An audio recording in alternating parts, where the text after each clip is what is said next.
everyone, and welcome to the Hip Adduction Series. In this video, I'll be showing you a progression of exercises you can do to help strengthen your hip adductors, which is a group made up of 5 different muscles. So you have the gracilis, pectineus, adductor magnus, adductor longus, and adductor brevis. These GIFs show you what the hip adductors do, and as you could see in that first GIF, it helps bring the hips back to midline from an abducted position, and in that second GIF, you can actually also go past midline as well. So why are these muscles important? Why do we need to strengthen them? You're actually using your adductors every day in functional movements such as walking, where the group of muscles help stabilize the pelvis to make sure you're not shifting side to side.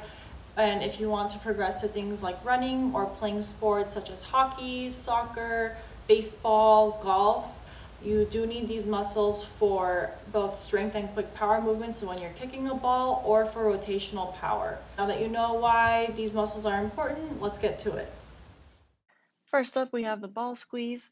As you can all see, you're just laying down on your back and you have a jelly-like ball in between your knees that you can squeeze. You want to make sure you're using those inner thigh muscles instead of your glutes.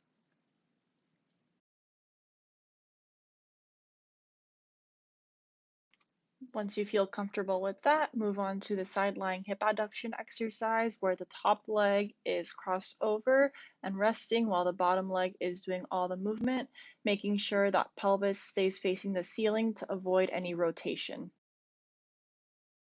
For the cable side steps, you can use a cable as shown or an anchored TheraBand just around that ankle of the inside leg, taking 3 to 4 steps and going back to the starting position. As you're doing this, you do want to make sure that you're not using momentum by swinging side to side to actually get that activation of the inner thigh muscles. Now, my personal favorite, the Copenhagens. So you'll grab a bench or a chair that you can use for elevation. And first up is the short lever Copenhagen, where you place your knee on the bench. Because this exercise requires a lot of core stability as well, it's easy to compensate by tilting your pelvis either forwards or backwards. So just like the side-lying hip adduction exercise, you want to make sure that hip stays facing the ceiling.